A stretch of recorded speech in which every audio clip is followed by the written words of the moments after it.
Добродовте во За или против, јас сум Љупчо Светановски, мој денешен гостин е Стефан Андоновски, заменик министер во Министерството за информатичко општество и администрација. Добре дојде. Добро Недов, ви благодарам многу за поканата и поздрав до вашите гледачи. Стефан, на почетокот, нешто неизбежно, коментар на сексистичките напади во кампањата, непримерниот вокабулар, нешто што реално не требаше да се случува.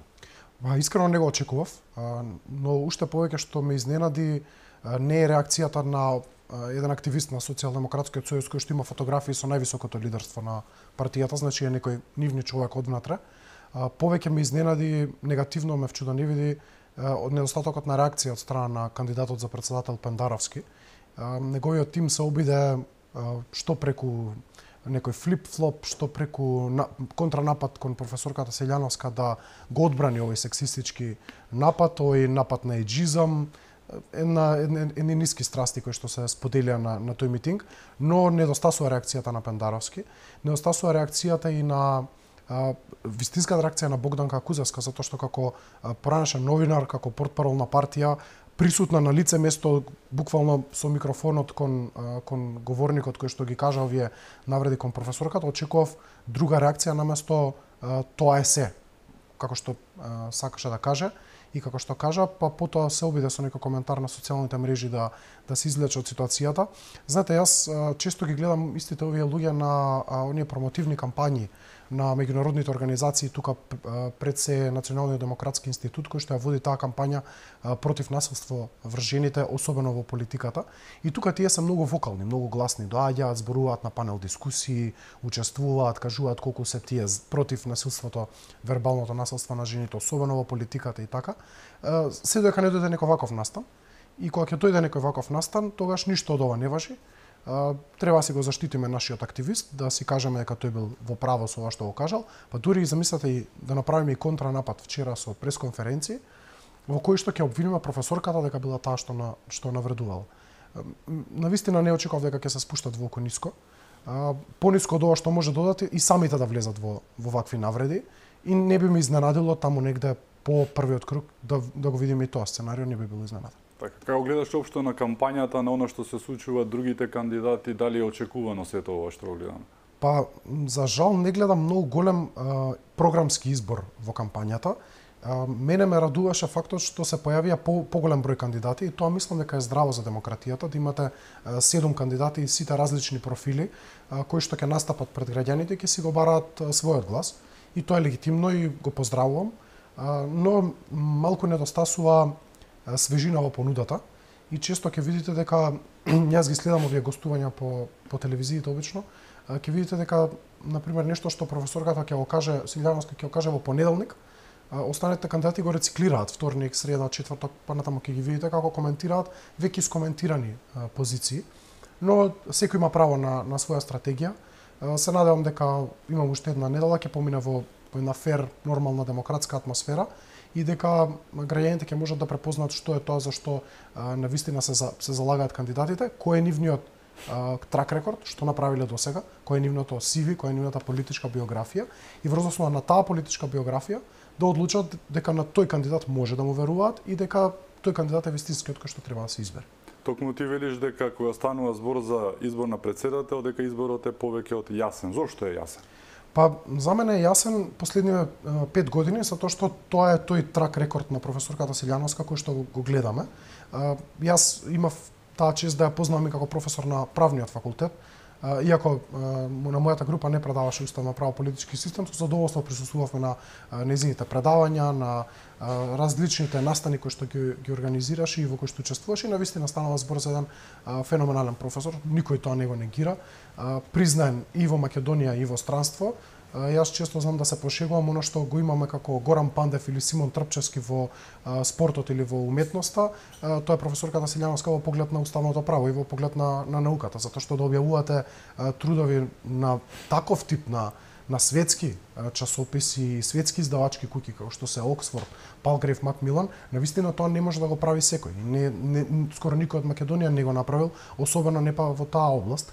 Но граѓаните па имаа можност последниве 5 години да видат професорката во едно подруго светло во собранието и затоа нашата кампања 2019-та може би беше потешка да им објасниме на луѓето која е професорката, ние знаејќи ја од правниот факултет. А сега е многу полесно затоа што луѓето ја препознаваат и од телевизиските екрани, и од собранието, од бројните дискусии кои што ги имала, и од нејзините области за кои што навистина се грижи, тоа го покажала, освен уставното право, владењето на правото, тука и заштитата на младите, заштитата на животната средина, правата на жените, правата на обесправените заедници, на ромите, на лицата со попречност, така што нејзиниот спектар на интереси и на делување граѓаните може да го видат овие 5 години и имате таа страна од изборот и другата страна, тоа е една комбинација од Пендаровски и Бујар Османи, во кој што исто така имате позадина. Пендаровски, да речем, имате 5 години во кои што јас не знам нешто човеков што има спроведено. А што не знам што има спроведено, нема еден став кој што застанал и останал на тој став. Било тоа да бил добар или лош. Значи, тргнува, например, со некој позитивен став, после 2-3 дена веднаш го менува. Например, таков беше ставот со уставните измени за Бугарија, каде што тој прво рече не за уставни промени, кој нормален би си дозволил да направи уставна промена за внесување на бугарите кога немаме реципроцитет, да отиде до таму да каже јас бев авторот на францускиот предлог, јас го пишува францускиот предлог и јас сметам дека треба и дека нема никаков проблем за уставните промени. Ова е еден од најеклатантните примери, но имаше десетици други, јас едно време ги забележував, но не може човек да постаса. И го имате овој европскиот претседател Бујар Османи. Он има една интересна препорака, би сакал вака да искоментирам. Тој вели ветинг за политичарите, но од меѓународен борд. Значи НАТО да дојде, не знам дали мисли Фок Расмусен или некој од поранишните секретари на НАТО, дали ќе донесе Урсула фон дер Лајен ли ќе ангажира во тој бордот и тој да ги сертифицира политичарите во Македонија дали смеат или не смеат да се занимаваат со политика.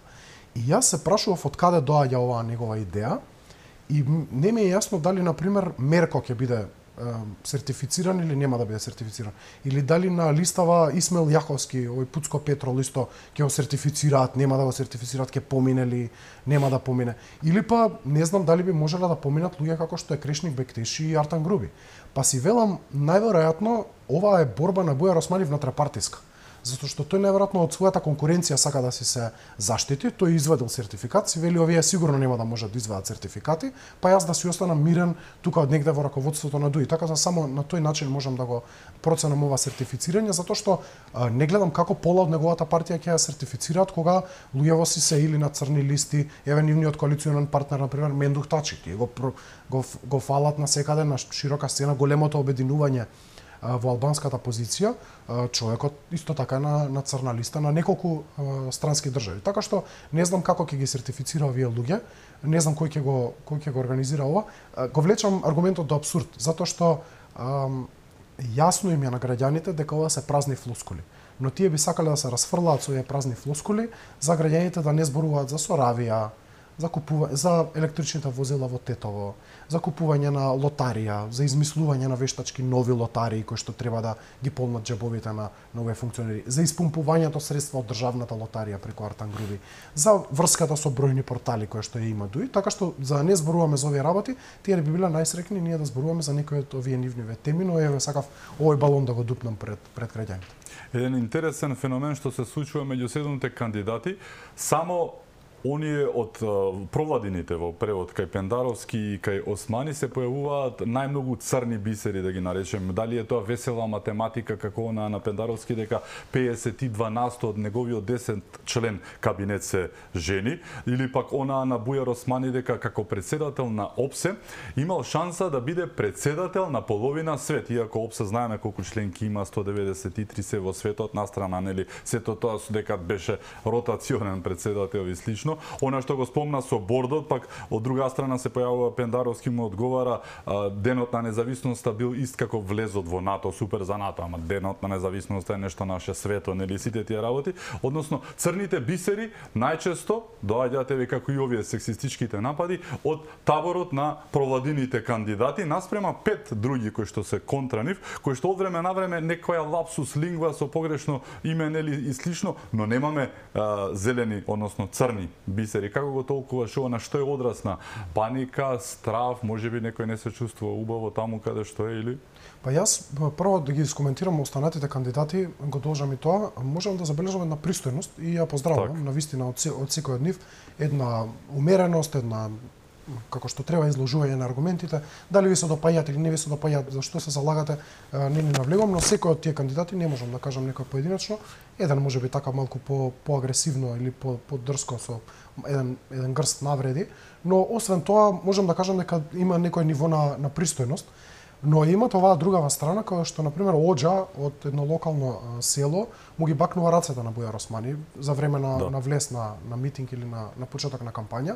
Во исто време Пендаровски никаде не гледате да коментира ништо за Дуи. Значи, некако потајно си се надеваат дека таа коалиција ќе се спои за вториот круг на изборите и затоа ги гледат вие ги нарековте црни бисери, затоа што тоа не се лапсуси, луѓето тоа го мислат. Тој со голема убеденост настапува во интервјуто зборувајќи дека половина свет бил председател. Второто беше дека внесол Македонија во НАТО, дека тој е автор на клучните договори. Мислам, видете, човеков како лекар се зема навистина преголем кредит за сето тоа што претходната влада на Заев и оваа влада на Ковачевски, или претходната влада на Ковачевски и оваа на Тала Џафери го направила, така што изгледа тоа било one man show, но ние мислевме дека тоа one man show бил Заев, но очигледно тоа бил Бујар Османи кој што сите овие работи ги диктирал. Добро македонските граѓани да знаат кој им ја скроил капата, кој ја скроил оваа судбина која што живееме, кој си играл со македонскиот национален идентитет и при тоа не бил или не е дел од македонската нација, затоа што тоа треба да го знаат. Внимавајте каква хистерија би била ако некој македонски политичар би започнал да си игра со некои вакви прашања кои што ги засегаат етничките албанци во Македонија. Или, например, да се заигра некој од македонските политичари, ова под наводници го ставам, со признавање, непризнавање на Косово. Со некои прашања кои што би биле од интерес, сега актуелна резолуцијата на Обединетите нации за Сребреница. Што ако излезеше македонски политичар и да почне да ги диктира кој е односот на македонската влада за овие прашања кои што се етнички сензитивни за останатите. Ке беше нацијата ќе реагираше, нацијата во поголема смисла, граѓанството ќе реагираше и со право етничките албанци ќе речеа чекате, дали треба и нас да не прашате кога размислувате за признавање, непризнавање на Косово. Дали нас треба да не прашате, ќе речеа бошњаците кои што живеат во Македонија за односот на Македонија кон резолуцијата за Сребреница. Тоа се прашања кои што имаат етнички сензибилитет. И секогаш македонските политичари биле многу внимателни, независно од која партија доаѓале. Многу внимателни да не задрат во етничките болни прашања или невралгични точки кои што се на другите етнички заедници. За жал тоа не го гледаме кај Бујар Османи. Неговата агресивност и доминација е агресивност на човек кој што јас неколку пати сум кажал и во ова студио. Тој единствено се интересира за сопствената кариера. Не го интересира ниту успехот на Дуи, не го интересира ниту успехот на албанците во Македонија, ниту промоцијата на албанските интереси, исклучиво личната кариера. И тој е подготвен на се. Гледате впрочем каква кампања се води. Тоа повеќе личи на кампања за директор на некоја меѓународна невладина организација отколку што за претседател на државата. Многу е симптоматично кога овие кандидати од власта зборуваат за корупцијата и заштитата на идентитетските одредници, особено околу корупцијата, луѓе кои што се 7 години на власт, дуи веќе и 20, а овие 7 години тонеме на апсолутно на сите можни листи. Корупцијата како корупција, но не само на високо ниво, корупцијата на ниво на обичниот граѓанин, оној момент кога одите на лекар, на суд или пак еве во одделение за матични книги како и да е, и плаќате рушвет, кажано, нели, тоа е како добар ден, што би рекли, инаку ако не платите, нема да добиете услуга, ќе останете без здравство, ќе останете без извод од матична книга на родени, како и да. Значи, овој проблем, според граѓаните, анкетите покажаа, но не мора анкетите да ги гледаме, дека најголемиот проблем за кој што граѓаните сметаат дека постои во Македонија, дури потоа после корупцијата се иселувањата, економијата и сето. Корупцијата е рак рана на македонското општество. Еве, корупцијата во најниските ешелони, која што е најболна и најблиска до нашите граѓани, и за жал ја гледаат секојдневно. Како да се справиме со неа? Па јас имав можност да забележам управата за водење матични книги, ја спомнавте, и Бујар Османи често зборува дека тој ќе се борел со ситната, со крупната корупција. Треба да знаат граѓаните дека во управата за водење матични книги директорот од ДУИ е веќе 7-8 години раководителот до еден, па после беше друг. Таму е јавна тајна познато дека треба да платите од 300 до 1500 денари за да ви биде изваден извод. Обично граѓаните кога аплицираат за извод од матична книга на родени, на венчани, на починати, им треба денес за денес или денес за утре најдоцна. Прво таков не е менталитетот, а втори најчесто така и ви ги бараат околностите. Оглас за вработување, например, ви трае 5 дена и нормално дека ви треба веднаш да извадите извод. Настрана тоа што постоја порано правилата за 6 месеци, дека мора да биде не постар од 6 месеци. И сега затоа што управата за водење матични книги, оваа бандава на Бујар Османи и компанија не сакаат да ја дигитализираат и не сакаат да се вклучи во националниот портал за услуги, каде што електронски ви можеле се да се извадите и би било признато, вие мора да отидете на шалтер. И на шалтер ви велат, знаете, рокот е 30 дена за издавање. И вие, заман ми треба за утре, навистина ми се брза, и велат, извинете, не можеме да ви завршиме работа, ја напуштате просторијата, надвор ве чекаат неколку пријатели, кои што ви нудат услуга, дека за 300, 400, 500 денари, вие можете за еден ден да си извадите, го извадите изводот и ги давате тие средства, за 10 минути вашиот извод е подготвен. И ова не е единствената ситуација која што се случува во управата за водење матични книги. Постои еден извештај на Државниот завод за ревизија од 2019 година, кој што вели дека се потрошиле, јас си запишав, околу 3000 евра по работен час за реновирање на просториите. Освен што тоа реновирање не било законско, затоа што било во објект кој што управата за водење матични книги воопшто не го поседувала, не бил незин, но плаќале на фирма по 3000 евра на саат за да се врши реновирањето. 3000 евра на саат. Ископ во рек Битола е помалку. Така. Ископ во рек Битола е помалку, градење на монументални споменици или монументални згради е помалку, а ова зборуваме за промена на плочки, на под, на кров, на таков тип на работи. Имаше податоци дека 98.000 изводи се издадени повеќе од оние кои што се регистрирани. Што значи, јас пресметав дека негде околу 2,5 милиони денари помалку се слеани во државната каса, според овој извештај, од тоа што би требало да се слеат ако редовно се издавале изводите. И знаете, кога ќе ослушнете вие Бујар Османи да зборува за ситна корупција, видете што прави. Зошто тој директор, кој што ова се случувало во негово време, беше награден по тоа да биде управител на една сериозна државна компанија која што се формираше, а на негово место да дојде нов директор со навистина спорни референци и образовни и искуствени, кој што работел, видов во неговото CV, вели, вработен во Министерството за политичко општество администрација. Значи, прво такво министерство не постои. Не знам човеков кај бил ангажиран или кај бил вработен, претпоставам дека е во Министерство за политички систем, но останува да видиме, не сум сигурен, но станува збор за луѓе кои што се од таа структура на ДУИ. И кога Бујар Османи зборува за корупција, најверојатно зборува за овие луѓе. И не знам што тогаш би требало ние да очекуваме од Бујар Османи како европски претседател или од овој европски фронт на изборите, каква борба против корупцијата. А инаку, прашавте за решението. Решението е лесно, за да се каже, средно тешко да се изведе, но многу тешко затоа што треба многу политичка волја, а тоа е дигитализација. Ако вие можете од удобноста на вашиот дом, со неколку кликови и со плаќање на многу ниска тарифа или административна такса, да го добиете изводот електронски, тој извод да можете да го користите насекаде, вие немате потреба да дојдете на шалтер, немате потреба од 10 евра да дадете на некој службеник, нема потреба да чекате во ред и така натаму и така натаму. А во исто време службениците ќе можат мирно да се вршат работа затоа што нема да има десетици луѓе на шалтерите, но проблемот оние кои што се корумпирани нема да видат аир затоа што плата од 400-500 евра ќе треба да живеат, а сега живеат со 1000-1500 затоа што сите овие средства, овој рушвет кој што вие го спомнавте, се слеваат во нивните џебови.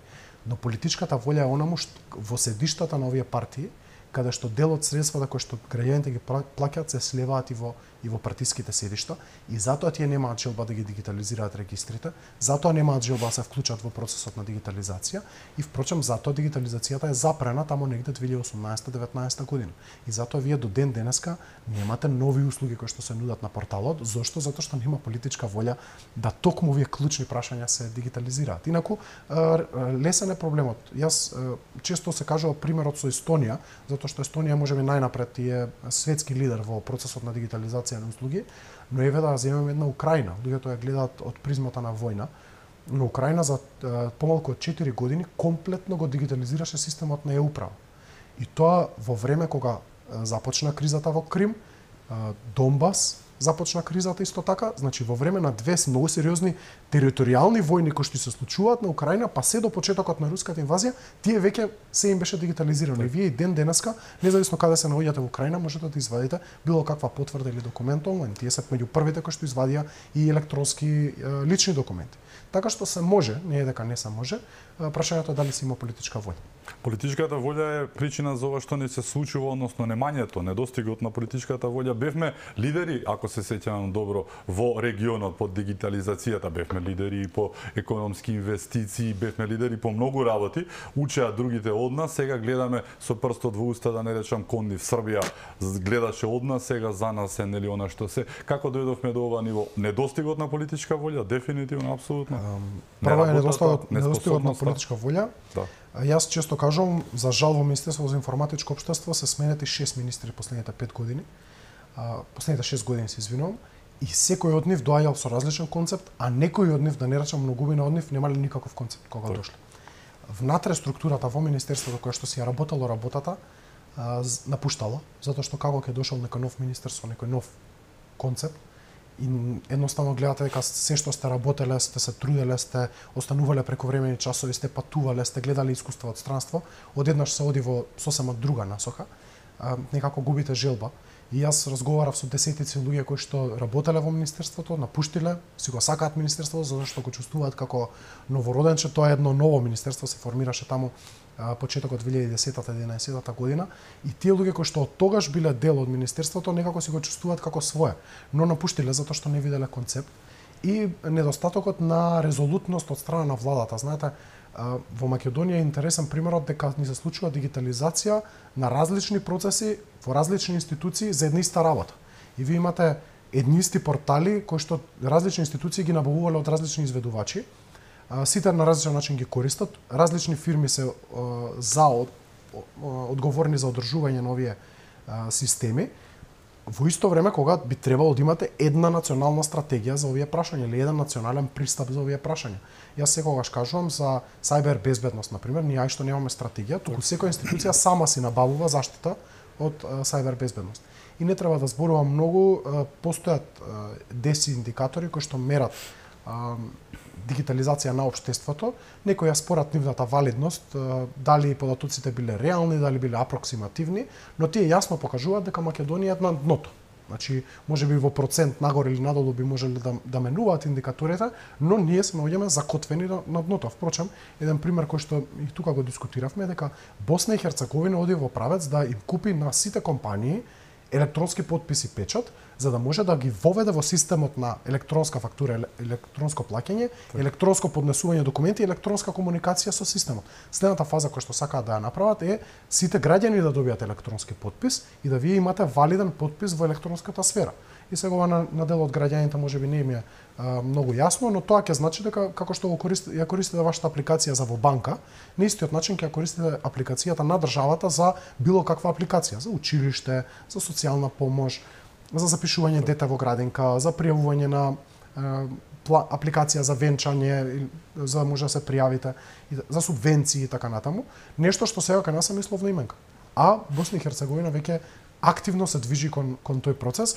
Повторувам, Босна и Херцеговина држава која што се уште внатре си се спори меѓу себе дали ќе гласа, нема да гласа за клучни компоненти на државноста. А ние зборуваме за Македонија која што е членка на НАТО, меѓу првите од регионот членка на кандидат за членство во Европската унија, држава која што покажала и докажала дека може, затоа што во 2013-та ние бевме апсолутен лидер во поширокиот регион во дигитализација и во инфраструктура и во нудење услуги за граѓаните.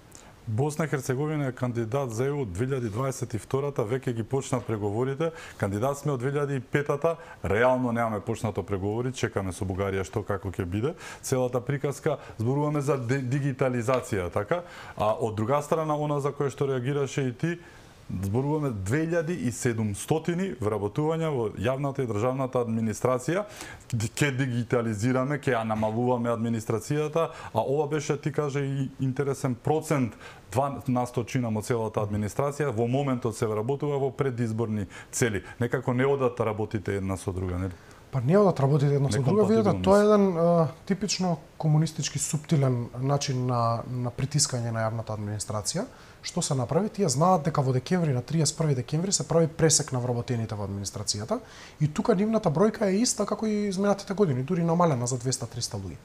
Но во јануари почнуваат процеси на вработување на 2700 луѓе, што ако беа броени во декември ќе се знаеше и граѓаните ќе го забележат тоа дека процентот на јавна администрација расте впрочем, не се намалува. Како го направиле тоа? На еден сосема незаконит начин, преку информација на влада, во ноември месец се задолжуваат институциите брзо, значи во најкусможен рок што можат, 2 пати скратен е рокот законски, да дадат задолжително позитивно мислење за вработување на луѓе кои што претходно биле на некој начин ангажирани. И сега луѓето може ќе си речат, па добро, луѓе работеле тука 2-3-5 години, заслужуваат да бидат вработени на трајно вработување. Но не е таква ситуацијата. Тука имате луѓе кои што се договори на дело. Имате договори за привремено вработување. Имате преку агенција за привремени вработувања и имате и луѓе кои што воопшто не биле претходно ангажирани. Впрочем, ако сакате тоа да го направите вистинска трансформација, донесете закон во собрание. Закон со кој што ќе ги трансформира сите оние кои што работеле над 5 години во државната администрација, а се на клучни позиции кои што многу ни се потребни, дајте да ги вработиме. Не го направиле тоа. Со информацијата на влада ги задолжиле институциите, меѓу кои и Министерство за информатичко општество, брзо да даваат позитивни мислења на плановите за вработување и на измените на плановите за вработување. И јас кога дојдов во Министерството крајот на јануари месец, тоа беше таква една хистерија и трка со времето, да што побрзо до 14 февруари се дадат согласностите, се започне процесот на вработување, макар и да запре на 14. Зошто? Затоа што на тој начин тие во раце ги држат овие луѓе кои што си ја бараат судбината или сакаат да си го решат животното прашање и им велат гласете за нас 2700 по 10, од секого се барале 10 гласа плюс, ако сакате да ви го завршиме процесот на вработување. Така, овие лошиве од ВМРО нема да ве вработат. Тие лошите од ВМРО, гледајте, еве заменикот министер излегува на телевизија, зборува за овие вработување, јас ова сум го слушал. Но јас застапувам едно тежиште и се надевам дека ќе го застапуваме и ние го застапуваме како партија, ќе го застапуваме во следната влада, дека ние мораме да се водиме од закон. Не може да се водиме од тоа ми се допаѓа, не ми се допаѓа некој или ај сега дај да ги пикнеме некако луѓе во пред избори, па после да ни должат гласови. Тоа се направило само за да се притиснат луѓето. Нема ни една друга причина. Затоа што голем дел од овие вработувања воопшто не се на клучни позиции. Тоа се помлади референти, тоа се луѓе кои што се во администрација, во архива, значи не станува збор за некои вработувања без кои не се може. Јас ќе бев многу задоволен и ќе речев ако нека биде дури и пред избори, ако тоа беше медицински кадар. Но забележавте, имаше изјава и во јавност дека дури кај медицинскиот кадар се ветуваше не се испорача, но затоа се брза со некои ангажмани и вработување на луѓе кои што се технички персонал во смисла на административно-технички, значи на шалтерски работници, кои што јавни набавки и така за гласови, воопшто не се ургентни и воопшто не се однесуваат на суштината на службата. Туку се однесуваат на некои пропратни работи, односно тоа е трка за притисок за гласови. Не е толку борба може би било легитимно. Повеќе е административен притисок да луѓето се натераат да излезат да гласаат за оваа коалиција на власт. Велиш дека како нова влада тоа е неминовно 8 мај доаѓа каде и да ќе го прекинете тој континуитет на партијата на власт да стане биро за вработување, нешто што се случува многу децении наназад. Имаме два избори. Едниот избор е да продолжиме како и до сега и да најквалитетните напуштаат и јавната администрација и државата, и избор да бидеме поразлични. Ние во сите области, па и во оваа, избравме да бидеме поразлични.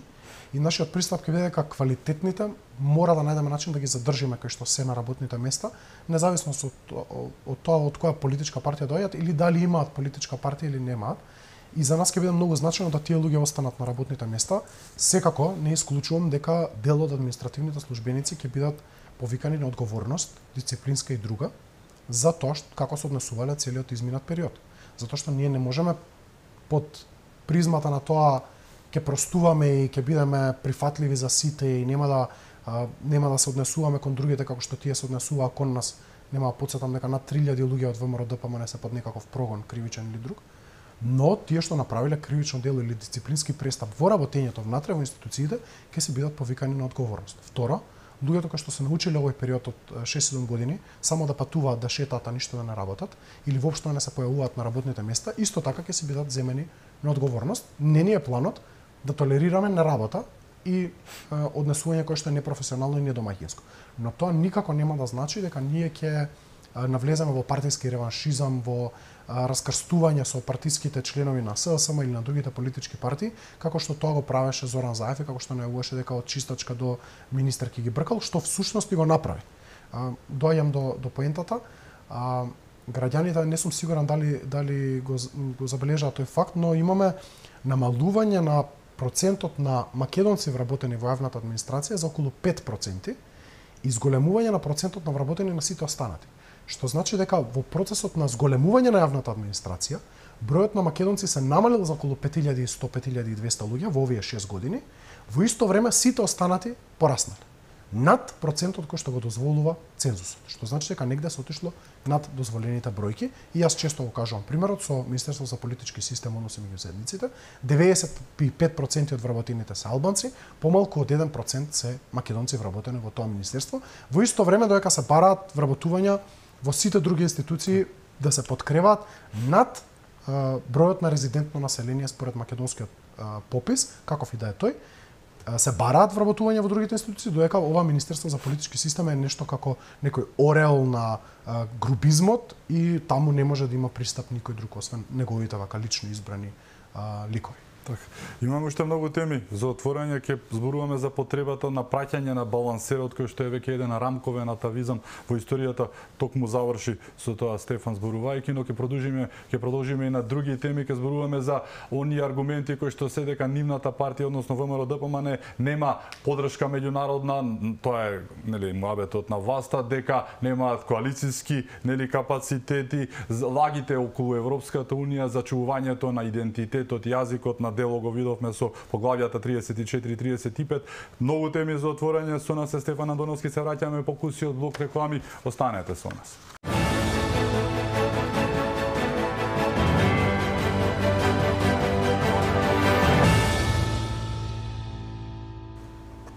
Се враќаме во За или против, мој гостин е Стефан Андоновски. Стефан, завршивме со потребата од праќање на балансерот како еден рамковен атавизам, буквално кажано во историјата, ги кажа дел од аргументите зошто се треба да се случи тоа, бидејќи дефинитивно се злоупотребува. Па мене ми е драго што со коментарот дека оваа апсурдна алатка треба да се прати во историјата, ние предизвикавме етнонационална хистерија кај Бујар Османи.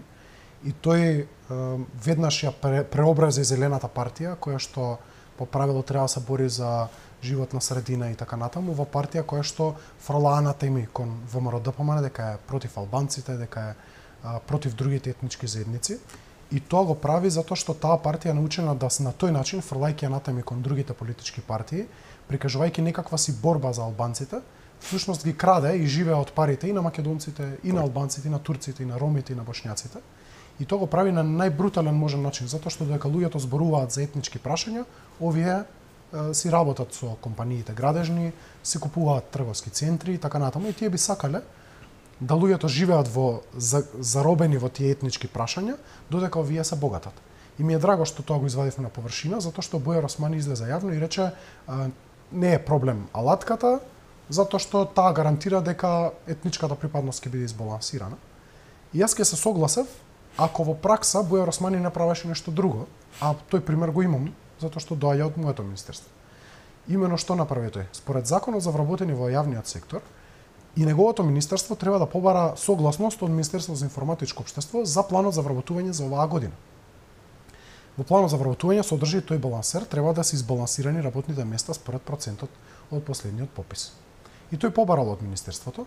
Ако министерството одговори во определен рок негативно, а неговиото барање беше за негативно мислење, тогаш тој нема да смее да вработува оваа година, затоа што не го усогласил вработувањата со балансерот.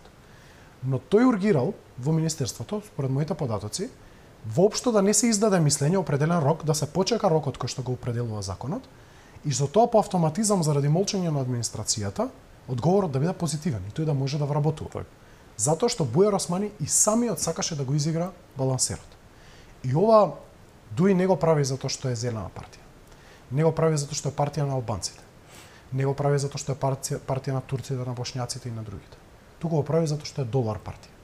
Ова е партија која што единствено интересираат финансиите.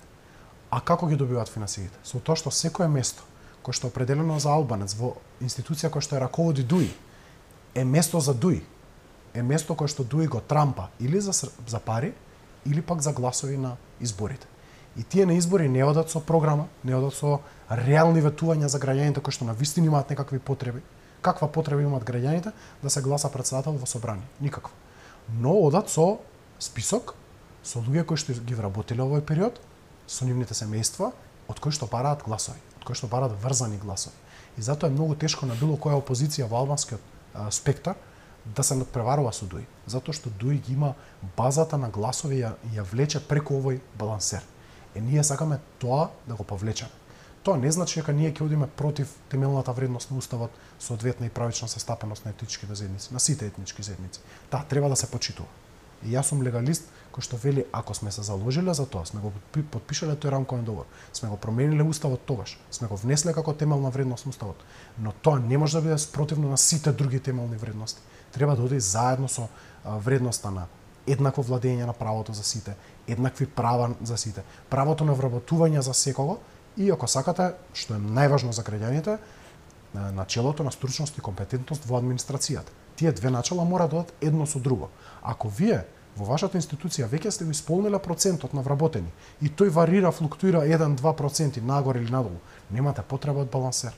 Вие само како менаџер на институцијата сте должни по службена должност, како што се раководите за сите други принципи, дали има стручност, дали има компетентност, дали се професионални, дали се непартиски, така да внимавате да имате избалансиран пристап кон вработените внатре во институцијата. До мене стигна едни многу поразителни податоци од ДУИ исто така за Македонската академија на науки и уметности. Можеби еве како медиум би можели со нив да поразговарате.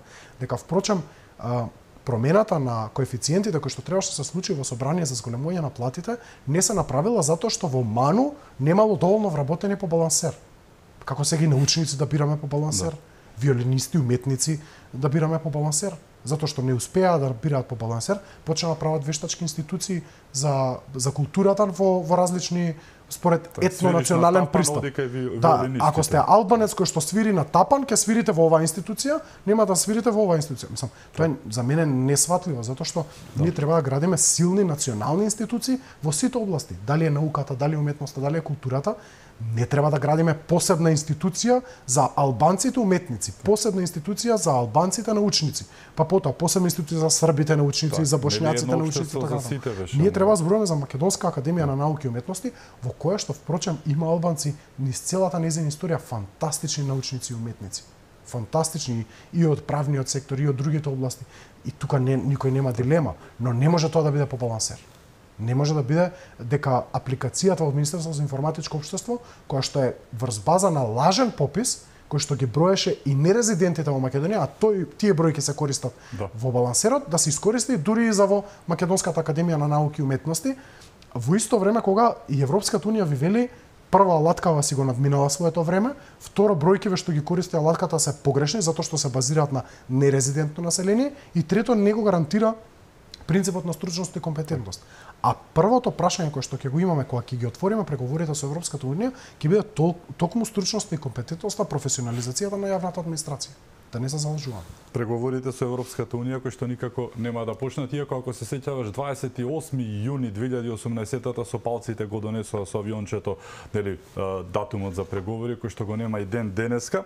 Реакцијата околу 34-тото и 35-тото поглавје го заштитија јазикот. Јазикот ево овие поглавја, но таму има многу други работи кои што се многу битни, кои што без нив ние нема да бидеме полноправна членка, туку води кон некоја придружна членка или ова се погрешни толкувања. Па ќе се сетиш најверојатно ние имавме еден прилог, една емисија, јас добро се сеќавам таму 2018-та до 19-та, ова со авиончето кога беше, и ние зборувавме на таа емисија дека СДСМ преку своите инсталации во националните агенции за Еразмус ги злоупотребува европските пари. Так. И тогаш што се не историја по нас? Лажат, измислуваат, не е точно. за денеска да дојдеме во ситуација да СДСМ треба да враќа пари кои што СДСМ ги проневерило како дел од таа Еразмус агенција, тоа се европски пари и европските данъчни обврзници вакаве мерат. Не само според тоа што ќе потпишете, него како се однесувате со парите на нивните данъчни обврзници. Затоа што таму нема некој Бујар Османи да не му е гајле да како плаќаат германците или французите, туку кога ќе ги соберат данъчните пари, тие сакаат да ги вложат кај што треба. И тие ги вложиле во Македонија и Македонија вака им вратила со проневери на европските пари. Што се однесува до јазикот, гледам и Пендаровски коментира таму, дека ние сме коментирале, лажни вести сме ширеле, дека јазикот не бил дел, односно не бил заштитен во преговарачката рамка. И тие се повикуваат на тоа, ама преговарачката рамка е потпишана на македонски јазик. И тоа било за прв пат или Фронтекс бил за прв пат. Јас ќе ви потсетам дека и договорот за стабилизација и асоциација на Македонија 2000-та година е исто така потпишан на македонски јазик. Признат, прифатен од сите држави потписнички тогаш, една по една се потпишува, не Европската комисија или председателот на Европскиот совет, туку тогаш беше секоја држава треба да се потпише и таму јасно стои дека документите ќе бидат преведувани на македонски јазик. Така да нивниот настап сега не е историски. Ова не е историска заштита на македонскиот јазик.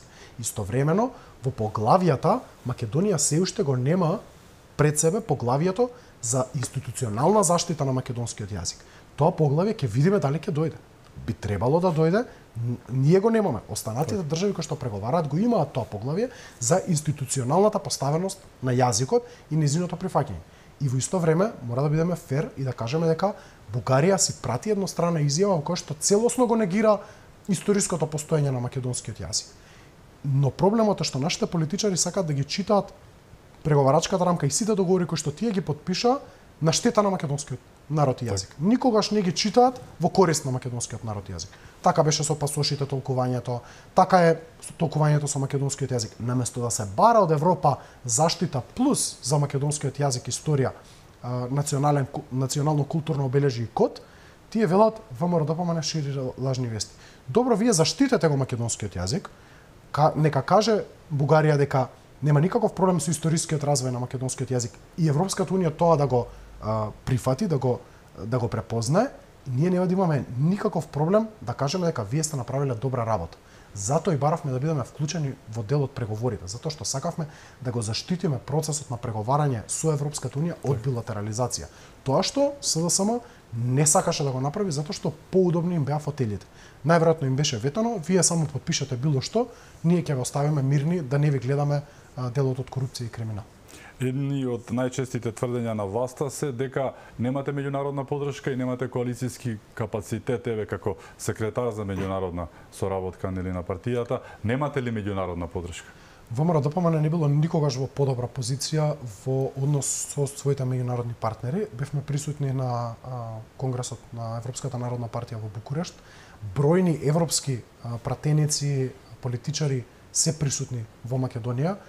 Денеска присутен е и познатиот германски представник и дел од германскиот Бундестаг господинот Петер Бајер, кој што е фантастичен пријател на Македонија и на ВМРО во поддршка на кампањата.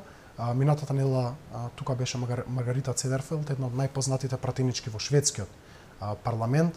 Поддршката од Дорис Пак кон професорката Силјановска и кон останатите исто така не недостасува. Имаме сериозна поддршка од нашите европски партнери и за кампањата, која што е евидентно, тоа се видеа, присуство на терен, учество во кампања и така натаму, но многу повеќе имаме рамноправна основа за дискусија. Ние секогаш тоа го кажуваме, затоа што нашата дискусија со нашите европски меѓународни партнери е базирана на аргументи. Ние не се пазариме. Нема бизнис сделка која што е вградена во националните преговори. Ние разговараме за аргументите на ВМРО-ДПМН како идна влада, но доаѓаме од позиција на конзистентен став последниве 5 години, во кој што 5 години ги зборуваме истите работи. Дека ние се залагаме за заштита на македонскиот национален идентитет. Не сме против европската интеграција. Ние сакаме Македонија утре да стане членка на Европската унија. Но тоа не сме да значи непочитување на македонскиот национален идентитет. Само како македонци од Македонија ние сакаме да станеме дел од Европската унија. И само така има смисла, затоа што Европската унија не е тело супрадржава, туку е меѓународна организација која што има европски идентитет, кој ги вградува различните идентитети на поединечните држави членки. Богатството на Европската унија затоа што има и германци, и французи, и белгијци кои што се чувствуваат и европејци. Ние така сакаме да бидеме македонци кои што ќе се чувствуваат европејци, дел од Европската унија. За крај, подготвени сте на многу работа за рестартирање буквално на овој девастиран македонски систем? Катастрофа е системот, да бидат свесни македонските граѓани, не се залажуваме, не доаѓаме да кажеме дека ќе тече мет и млеко од првиот ден, навистина е тешка ситуацијата, но подготвени сме, амбицирани сме, имаме желба и за докажување, желба и за да покажеме дека можеме поразлично и мислам дека имаме и знаење и искуство доволно склопено во тимот во ВМРО ДПМН кој што навистина ќе успее да направи промени денот после 8 мај. Ти благодарам што беше мој гост. Благодарам многу за можност. Ми беше чест. И благодарам и вам што бевте со нас, да сте живи и здрави и секако чувајте се многу.